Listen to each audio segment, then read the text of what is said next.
Merci Jacques Brodeur. Donc on commence par Clotilde, je vous laisse vous présenter. Bonjour, donc moi je suis Clotilde Fior-Capucci, je suis présidente de l'association des parents d'élèves d'une petite école qui est vers Rennes et maman de 3 enfants qui ont 5 ans et demi, 9 ans et 11 ans et demi. Donc nous, dans notre école, il y a aujourd'hui donc 160 enfants, 2 classes de maternelle et 4 classes de primaire. Nous avons fait le défi pour la première fois l'année dernière au mois d'avril. Et tous les enfants ont fait le défi, certains ne l'ont pas commencé tout de suite, mais ils ont rejoint leurs copains de classe au cours de ces 10 jours sans écran. Le défi a été mis en place à l'initiative de l'association des parents d'élèves avec une très très forte implication des enseignants. Je vais insister sur les difficultés que nous avons rencontrées. On s'est rendu compte à l'issue du défi que le point de départ du défi sans écran était l'école, mais la consommation des écrans se fait surtout à la maison. Donc il y a eu une espèce de confusion avec certains parents qui effectivement se sont peu impliqués et qui avaient beaucoup d'a priori et ont bousculé un petit peu leurs habitudes. On a voulu également à l'école, mettre en place beaucoup d'ateliers après le temps scolaire. Tous les soirs, pendant ces 10 jours de défi, on a proposé des ateliers gratuits avec des activités simples, toutes menées par des bénévoles. On a eu énormément de demandes de la part des enfants. C'était des ateliers simples, avec simplement faire des bracelets brésiliens, de l'origami, des Scooby-Doo, de façon à ce que les enfants puissent refaire ces activités à la maison, ou comme l'activité était assez courte, puisqu'elle durait entre une demi-heure et 1 heure, aussi bien pour des primaires que pour des maternelles, on se disait quand ils vont rentrer à la maison, ils vont finir leur activité, ils n'iront pas devant les écrans. Mais finalement, on a eu tellement de demandes et très peu d'implication des parents que c'était un petit peu une garderie gratuite avec à la clé une activité. Donc, ceci dit, en retour d'expérience, on s'est rendu compte que la feuille que l'on propose au départ du défi sans écran, qui est une feuille où on estime sa consommation d'écran, c'est une feuille qui est anonyme. Donc là, les parents ont joué le jeu. Il y a eu une réelle prise de conscience, aussi bien pour les parents que pour les enfants, parce qu'ils avaient l'impression de ne pas beaucoup regarder les écrans en rentrant de l'école. Et quand ils faisaient le bilan de leur consommation à la semaine, pour les maternelles, c'était à peu près une quinzaine d'heures et on pouvait monter jusqu'à plus de 30 à 40 heures pour les CM1 et CM2. Lorsqu'on va reproduire le défi sans écran, on va vraiment insister sur le fait de faire intervenir un professionnel. Effectivement, nous on a eu la chance d'avoir Jacques Brodeur à l'école parce que le poids est différent. L'implication des parents est différente. En fait, ils ont moins l'impression d'être, je pense, jugés. Il y a une espèce de neutralité qui est importante. Et je pense que c'est également très important pour les enfants d'entendre un professionnel qui leur parle et de ne pas voir la maîtresse ou les parents qui leur parlent de cette consommation d'écran. Et ce qu'on essaiera de faire également, c'est d'utiliser les forces de la commune, parce que nous, on était la seule école à faire ça. On ne s'est pas associé, c'était notre première année, on débutait, on ne s'est pas associé avec les écoles publiques, et on n'a pas eu le temps. On aurait dû travailler peut-être plus en amont avec le centre de loisirs, les activités, les associations sportives, culturelles, de façon peut-être à être moins isolés, moins stigmatisés, vraiment créer quelque chose et une cohésion. Voilà pour notre première expérience, qu'on devrait renouveler tous les 2 ou 3 ans. On s'est dit avec l'équipe éducative. Merci. On va enchaîner avec Céline Adrien et Bénédicte Nkouas de la municipalité de Saint-Méry-le-Grand. Bonjour, donc je m'appelle Céline, je travaille à la médiathèque avec ma collègue à côté. Donc nous, on est à l'initiative du projet sur la commune de Saint-Malo-Grand. C'est une commune de 4500 habitants avec des établissements publics et privés qui va de la maternelle au collège avec la maison familiale et un lycée hôtelier qui n'a pas participé pour cette première année. On a fait le défi, nous aussi, en 2013. Voilà, donc on a eu, c'est à notre initiative, suite à la venue de Jacques Brodeur sur la commune de Montfort-sur-Meux et à la demande de l'école privée au départ qui souhaitait faire ce défi. Et on s'est dit pourquoi le faire que pour des enfants de l'école privée, c'est des enfants quel que soit leur lieu de scolarisation, donc on a souhaité le faire sur l'ensemble de la commune. Voilà, et c'est pour ça que ça a été initié par la médiathèque en fait qui a mené ce projet. Je vais laisser la parole à ma collègue on va répondre à des questions en fait qu'on a préparées.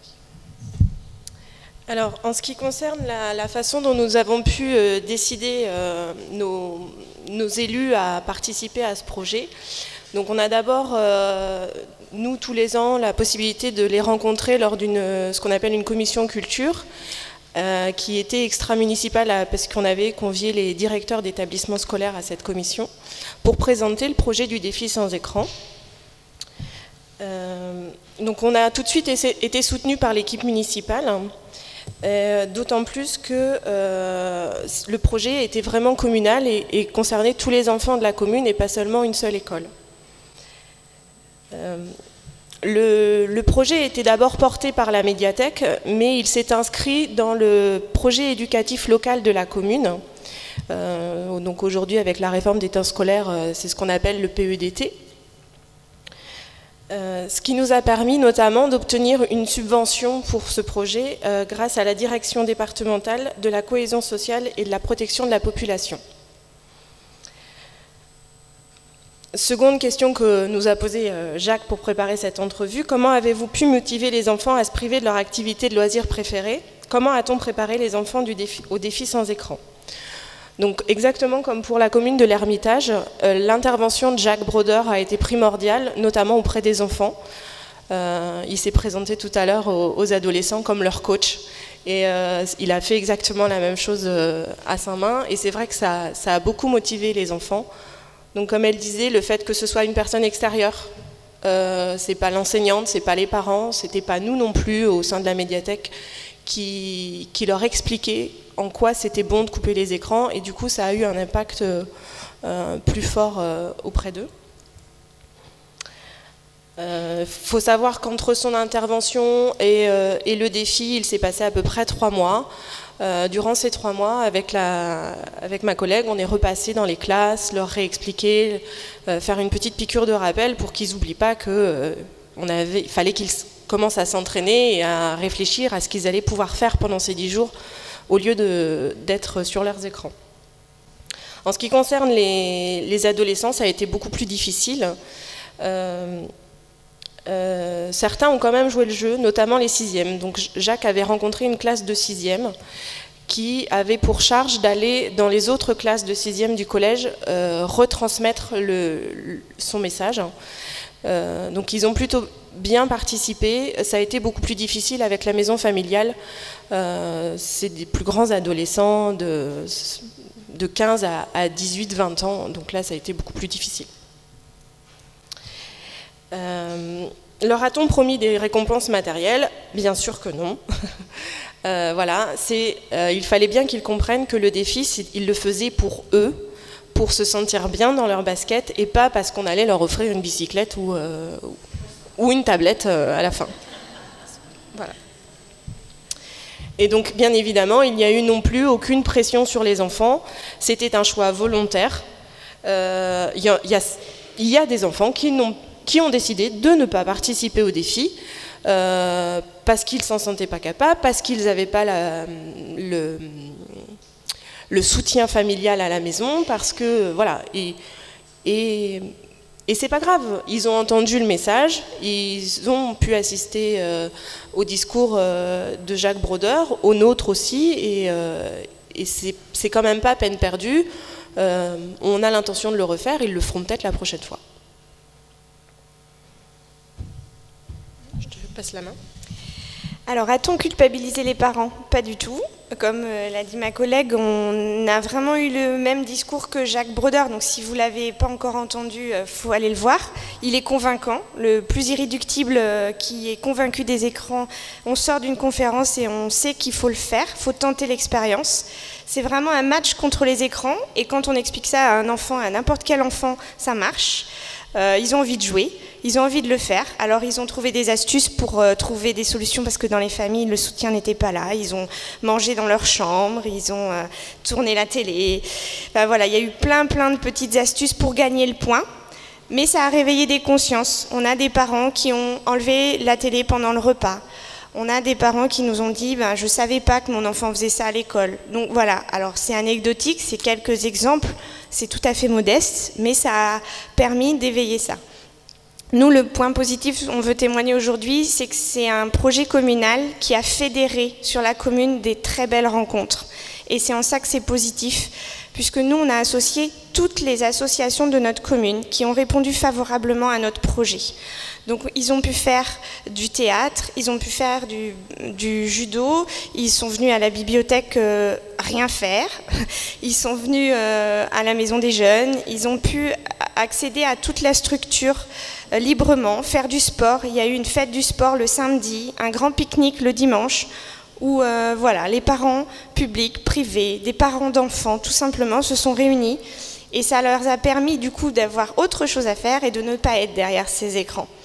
Voilà, donc c'est en ça que pour nous c'est une réussite. Après sur la continuité, sur l'effet réel sur les enfants, les enseignants n'ont pas forcément suivi, donc on ne sait pas trop, nos baromètres, on ne sait pas trop s'ils ont réellement tous éteint, on ne sait pas. Mais en tout cas, ce qu'on sait, c'est que ça a permis d'éveiller les consciences et que quand on le refera, ça va faire un rappel. Voilà. Sinon, pour répondre aux autres questions, est-ce que les enseignants ont collaboré ? Alors, pas tous. L'école privée, ils n'ont pas trop eu le choix. Donc, c'est une décision du directeur qui a convaincu son équipe. Donc là, du coup, tout le monde était partant. À l'école publique, c'est nous qui avons été avec notre bâton de pèlerin pour dire « allez, on essaye », tout ça. Et on est tombé sur des équipes éducatives pas convaincues. Donc, du coup, ça a été plus compliqué pour compter les points le matin, pour essayer de faire passer nos messages. Certains nous ont laissé quand même rentrer dans les classes. Mais voilà, ça s'est arrêté, on passe l'info et c'est tout. Donc là, ça a été plus compliqué du coup de convaincre. Mais il y a eu un engouement sur la cour de l'école. T'as gagné combien de points aujourd'hui? Donc le copain, il a gagné des points. Donc du coup, ça a fait un petit peu émulsion sur l'ensemble des établissements. Et puis les activités étaient ouvertes à tout le monde, y compris des enfants qui n'étaient pas scolarisés sur la commune, puisqu'on est donc une commune de 4500 habitants, mais il y a des communes autour qui n'ont pas d'école.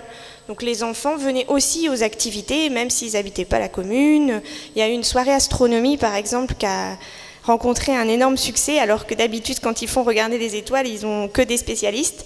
Et là, voilà, ça a été une belle rencontre.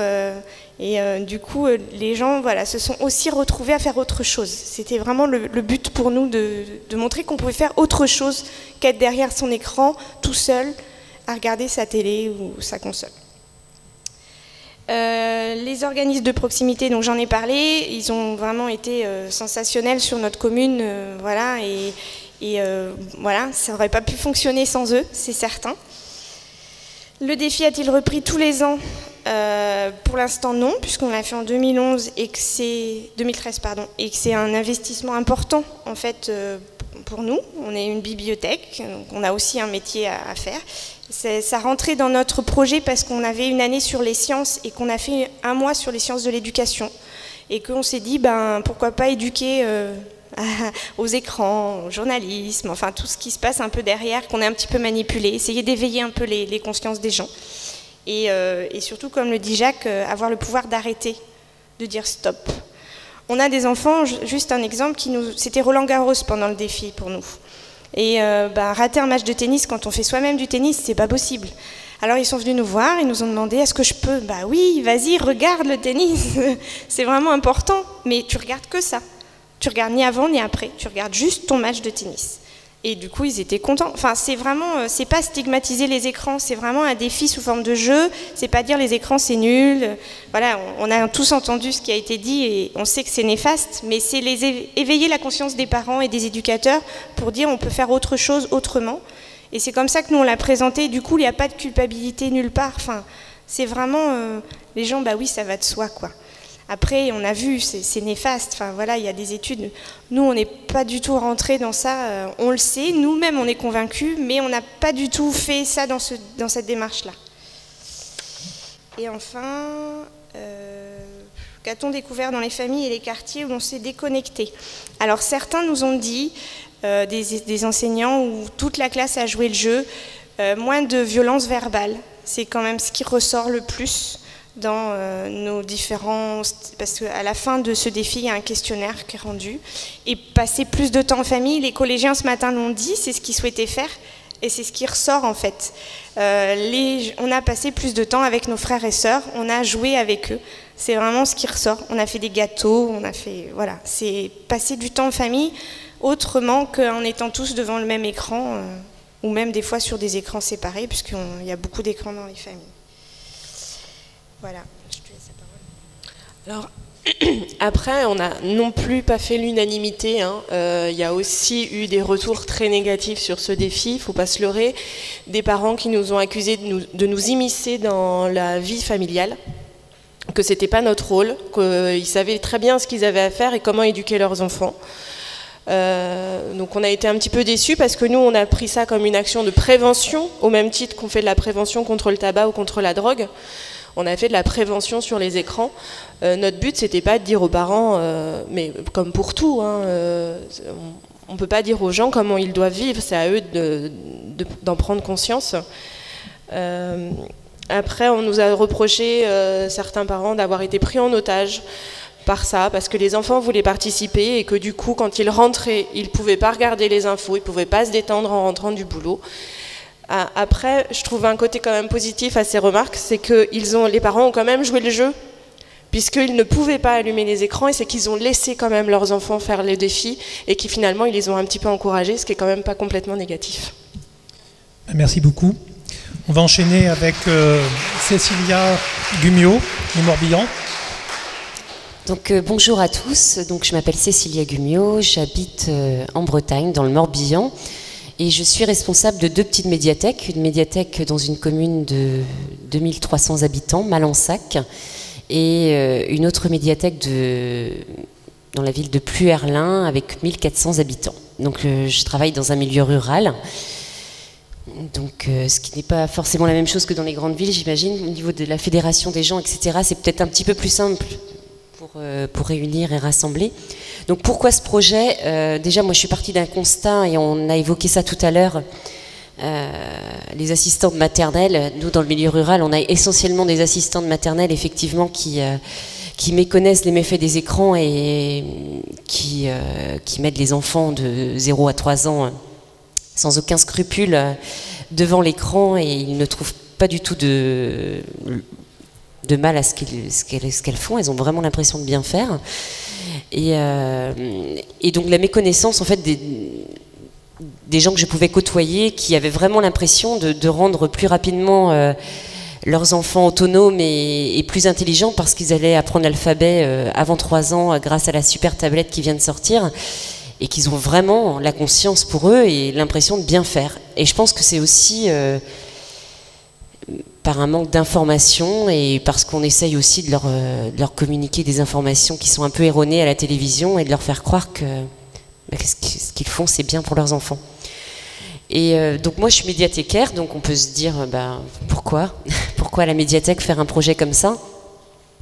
Moi je trouve à l'heure actuelle que le rôle des médiathèques est aussi d'informer le public, et puis qu'on a un rôle de lieu de débat, d'échange sur des questions qui préoccupent ou qui interrogent. Et j'aime faire des projets au sein des structures dans lesquelles je travaille, parce que c'est aussi l'occasion de rencontrer le public et de se mettre aussi,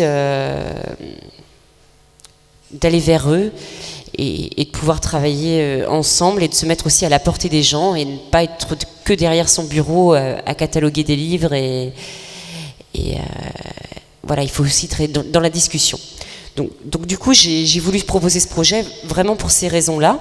Donc j'ai pas fait l'unanimité auprès de mes collègues, parce qu'on travaille en réseau dans les petites communes rurales. J'ai qu'une collègue qui trouvait mon projet plutôt intéressant. Les autres trouvaient que j'allais plutôt stigmatiser les écrans, et à l'heure où on arrive au livre numérique et qu'en plus on prône les DVD, etc. dans les médiathèques, c'était un petit peu en contradiction avec le projet. Donc moi, je leur ai dit que non, le but du projet, c'est vraiment de faire en sorte que les gens soient plus dans une action de choix et qu'ils soient dans une consommation beaucoup plus libre et beaucoup plus éclairée. Donc je suis allée à plusieurs conférences et puis à chaque fois je ne trouvais pas les intervenants spécialement convaincants. Enfin moi qui étais déjà convaincue, j'étais forcément convaincue, mais je me disais que si quelqu'un venait pour la première fois, qu'il avait envie d'avoir des informations, c'était pas forcément convaincant. Donc j'ai cherché longuement et j'ai rencontré Jacques Broder sur internet, pour la petite histoire, qui m'a convaincue. Et donc j'avais appelé mes collègues de Saint-Méen-le-Grand qui m'avaient dit que je pouvais le prendre les yeux fermés et qu'il allait forcément convaincre ces familles qui étaient en attente justement de plus d'informations sur le sujet. Donc j'ai sollicité Jacques Broder et on s'est mis rapidement en contact pour fixer une semaine où il pourrait venir à la rencontre des enfants. Donc pour commencer, moi j'ai contacté les 3 écoles primaires avec lesquelles je travaille, privées publiques confondues, le collège. Je les ai rencontrés, je leur ai exposé un petit peu le projet, ils ont tous été partants, voilà. Et j'ai organisé le projet plutôt de mon côté en leur proposant des choses régulièrement et pas en leur imposant le projet, mais bon, ils ont aussi bien d'autres choses à faire. Mais on travaillait en collaboration, mais c'est moi qui suis avancée sur le projet. Donc suite à ça, moi j'ai commencé, donc le projet a eu lieu en avril, donc il y a très peu de temps. C'est ce que je disais tout à l'heure, je suis à peine remise du projet, je suis encore très fatiguée de cette riche expérience. Donc j'ai commencé en octobre à intervenir dans les différentes classes en fait pour leur parler des écrans par le biais de questionnaires, pour les interroger un petit peu sur leurs habitudes et sur la façon dont ils les utilisaient. J'ai aussi interrogé les parents. Suite à ça, je suis retournée les voir en interrogeant aussi, je dis voilà, si vous n'avez pas d'écran, qu'est-ce que vous pouvez faire? Donc chaque classe en fait a fait une liste d'activités préférées qui devait ressortir justement au moment du projet. Voilà, je suis allée les voir 3-4 fois pour évoquer les écrans, parler avec eux, voilà.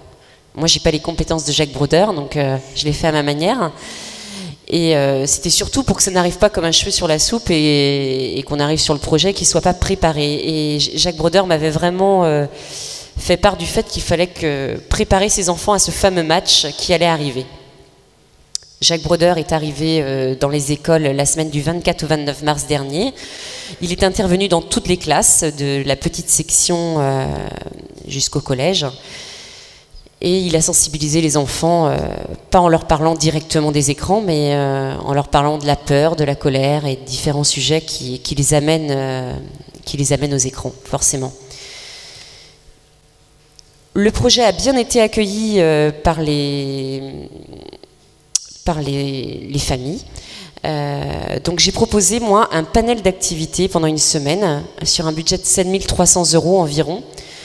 J'ai contacté la CAF, le Conseil général, les écoles ont participé à hauteur de 2 € par enfant, ainsi que les municipalités. Voilà. Donc sur ce projet de 7 300 €, j'ai pu effectivement faire venir des intervenants. Il y a d'abord eu la conférence qui a eu lieu la semaine où Jacques Broder était présent, où on a eu quand même 200 personnes. Alors pour vous, c'est peut-être rien, mais pour nous, pour 2 communes rurales, c'est énorme.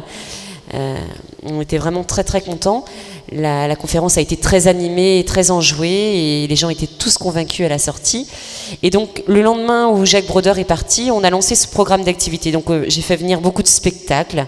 Alors bien sûr en lien avec le travail que je fais, donc la médiathèque, des spectacles où j'étais sûre que les gens allaient venir, hein, et puis des spectacles un peu plus où les gens étaient peut-être moins convaincus, mais c'est aussi mon rôle de médiathécaire de les faire venir aussi et de leur faire découvrir des choses qu'ils ne connaissent pas ou qu'ils n'ont pas forcément l'habitude de voir. Et toutes les activités ont été remplies en 4 jours, toutes les activités étaient complètes, sachant que chaque spectacle, il y avait une jauge de 250 à 280 places, à chaque fois les spectacles étaient complets, toutes les activités étaient gratuites. Par le fait. On a beaucoup travaillé aussi avec les associations qui ont proposé des activités gratuites pendant toute la semaine. On a travaillé aussi avec les personnes âgées de la commune. Moi, je leur ai demandé aussi de venir nous raconter un petit peu qu'est-ce que vous faisiez, vous, quand vous n'aviez pas de télé et à quoi vous jouez quand vous étiez petit. Donc, il y a eu des débats, c'était intéressant. J'ai aussi fait des conférences sur le thème de la vie des enfants ailleurs, dans d'autres pays plus défavorisés, etc. et plein de soirées à thème, des soirées jeux, des soirées lecture, des soirées pyjama en lecture, des soirées musique, des concerts à la médiathèque, voilà, on a fait plein de choses. Et le résultat de ce bilan est plutôt positif, même si j'ai pas encore suffisamment de recul pour l'instant pour en faire un bilan plus précis. Mais la plupart des familles que j'ai rencontrées après m'ont dit qu'ils avaient gardé ces habitudes et que maintenant la télé, il n'y avait plus de télé le matin par exemple, et que c'était plus le mercredi, le samedi, où on choisit de regarder le match de foot avec papa, ce qui n'est pas la même chose que de dire on se met devant la télé et on regarde la télé pendant 4 heures et on ne sait pas trop ce qu'on regarde. Donc pour moi c'est vraiment énorme parce que c'était vraiment cette démarche-là qui était importante. Je ne suis vraiment pas là pour stigmatiser les écrans et dire que la télé il ne faut pas la regarder. Je ne me permettrai pas. Mais le but c'était vraiment que les enfants soient dans cette action de choix avec leurs parents et d'une vision beaucoup plus clairvoyante et de se rendre compte qu'il y a aussi autre chose à faire. Donc moi, comme à Saint-Méen-le-Grand, j'ai pas fait l'unanimité. Hein. Il y a des papas qui m'ont dit c'est pas Cécilia Gumiot qui va venir commander à la maison. Hein. Mais je dis monsieur, je ne commanderai rien du tout chez vous, vous êtes libre. Et c'est vrai que c'est important d'insister sur cette notion de liberté. Vous êtes libre de faire ce que vous voulez. On propose, vous disposez. Voilà. Merci beaucoup. On va passer peut-être aux questions de la salle, avec le micro sans fil.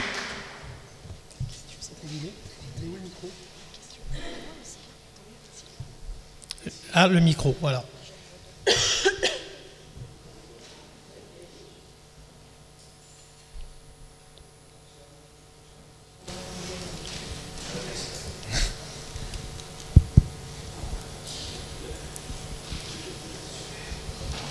Merci.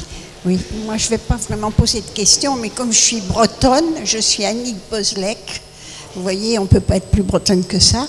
Mais je travaille beaucoup dans la région parisienne et également avec Glenn Noël, dont vous avez peut-être entendu parler, qui sillonne toute la Bretagne pour lutter contre la violence de tous ordres.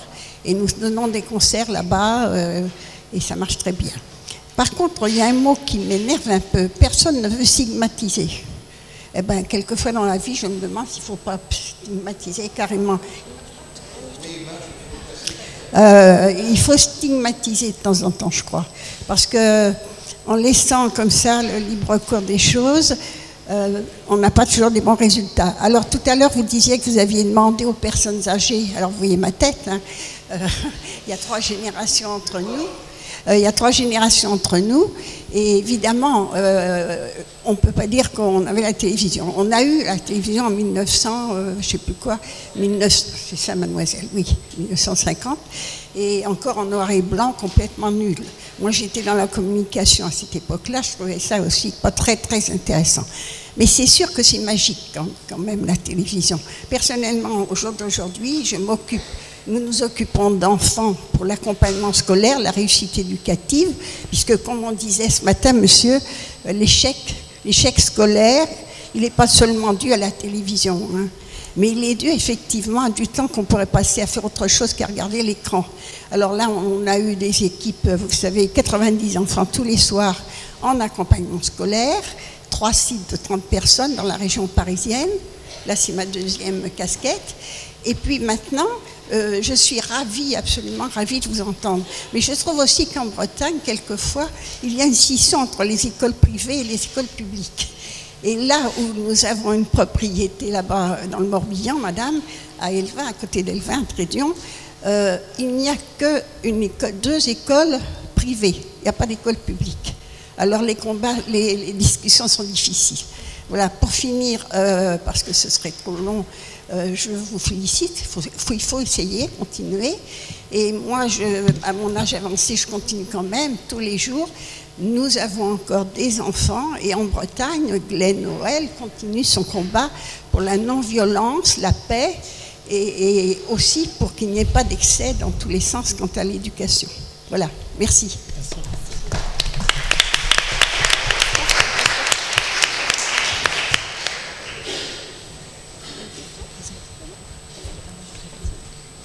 Bonjour, Noémie Rubat, donc Maison de l'Image à Grenoble. Donc je trouve ce colloque très intéressant. et cette présentation de semaine sans écran également. À Grenoble, parmi les différentes actions qu'on mène sur l'éducation à l'image et aux médias, on a initié un journal de son image dans un quartier avec des habitants donc, qui sont amenés à réaliser des très courts sujets vidéo, c'est-à-dire à l'école, au collège, hors temps scolaire et avec les adultes. Voilà. Ça s'est fait suite à tout un projet sur la parentalité, la petite enfance. Et nous, à l'inverse, on n'a pas du tout incité les publics, les gens à ne pas regarder les écrans, mais plutôt à en parler en fait. Ouais. Voilà. Donc j'aurais voulu savoir quelle place avait l'éducation à l'image dans une semaine sans écran comme celle-là. Alors on va pouvoir vous répondre assez facilement. En fait, on va peut-être prendre deux autres questions et puis faire les réponses groupées. Bonjour. Donc, je m'appelle Stéphane Granado, je suis CPE au Collège Mozart dans le 9e à côté. Donc moi je mène un projet actuellement avec une association qui s'appelle Impact, c'est décryptage de l'image et abus d'écran, avec un groupe d'élèves de 3e. Donc ma question va être liée en partie à ça par rapport à vos défis sans écran, là, le travail avec les établissements scolaires. Est-ce que les établissements scolaires ont manifesté, suite aux défis, l'envie de continuer à travailler avec vous ou éventuellement avec les associations, de faire un travail autour de ça, autour de l'éducation, on va dire, à l'image et aux écrans? Est-ce qu'il y a une volonté ou pas? Alors oui, en fait, ça va répondre à la question. On prend la quatrième, on prend la dernière question. La quatrième. J'ai envie de répondre. Qui veut? On est désolé. Il n'y a pas de quatrième. Ouais, écoutez, s'il n'y en a pas d'autres, on va répondre alors. Voilà, on va répondre. Suite à donc, ce défi sans écran, là, déjà nous on a fait notre conférence avec Jacques Brodeur au cinéma. Alors au départ ça a un peu surpris tout ça, mais on a voulu associer un lieu audiovisuel dans le cadre de ce défi. On n'a pas empêché les gens d'aller au cinéma, on n'a pas empêché, voilà, au contraire, c'est un choix, c'est toujours pareil, hein, c'est ce que disait la collègue, c'est voilà, allez, si tu as envie d'aller voir ce film, voilà. Donc on n'a pas du tout, au contraire, on n'a pas promu la télévision, c'est sûr, mais c'est vraiment de leur dire faites le choix. Et si vous allez au cinéma, déjà c'est une autre démarche. La deuxième chose, on a des enseignants qui, suite à ça, en fait, ont contacté le CLEMI, qui est un service du Conseil général, si je ne m'abuse, qui fait de l'éducation à l'image et qui est intervenu sur une classe de CM2. Voilà, dans le cadre de ce défi-là, parce que l'enseignant a dit, bah oui, mais il faut qu'on leur apprenne à décrypter, à lire l'image. Voilà, donc ça a permis d'éveiller. Et d'autres enseignants nous ont demandé du coup de travailler aussi sur des projets pour les années futures. Donc oui, ça a éveillé, pour notre part en tout cas, voilà, l'éducation à l'image. C'est quelque chose qui nous a été demandé. Moi, je vais répondre à la question sur l'école privée, école publique. Alors moi, au contraire, moi, j'essaye de tout faire, mais dans tous les projets que je peux réaliser au sein des médiathèques, c'est de faire en sorte que les écoles se mélangent et qu'on fasse se mélanger les niveaux pour pas que ce soit non plus le clivage et école privée, école publique. Et dans mon projet, donc non seulement on a travaillé ensemble, mais je leur ai demandé aussi de se retrouver à la fin de chaque spectacle entre écoles pour vendre des petites boissons à la fin des spectacles et puis du fest-noz qu'on a organisé à la fin, pour que les bénéfices soient partagés entre ces 4 structures. Donc ce qui fait qu'ils ont travaillé ensemble en fait à chaque fois, à la fin de chaque spectacle, etc. Ils travaillent ensemble et puis ils se sont aussi réunis avant pour préparer tout ça, etc. Donc les parents d'élèves se sont mélangés, les enfants se sont mélangés et il faut favoriser ça au contraire. Et je pouvais aussi répondre éventuellement, à moins que tu voulais le faire, sur la stigmatisation. On ne peut pas se permettre, nous, de stigmatiser les écrans ou quoi que ce soit. Il faut qu'on ait un regard assez neutre quand même sur l'histoire. Et notre but, c'est vraiment pas de culpabiliser non plus les familles qui regardent la télé, etc. Donc, c'est très important, vu notre position, je pense que mes collègues diront pas le contraire, de vraiment rester neutre sur les écrans, et on peut vraiment pas les stigmatiser, même si après, nous, on a des avis personnels qui nous sont propres, hein. Mais il faut vraiment qu'on fasse attention à ça, quoi. C'est surtout en tant que médiathèque. Voilà.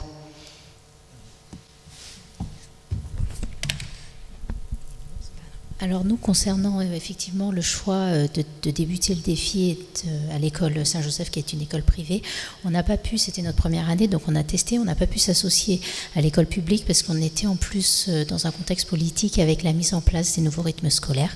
Donc il y avait d'autres sujets à l'ordre du jour qui nous ont un petit peu focalisé sur cette mise en place des rythmes. On a géré notre projet en interne, mais c'est sûr que la prochaine fois, on proposera de s'associer avec ces deux écoles, puisqu'il y a 2 écoles publiques sur notre commune.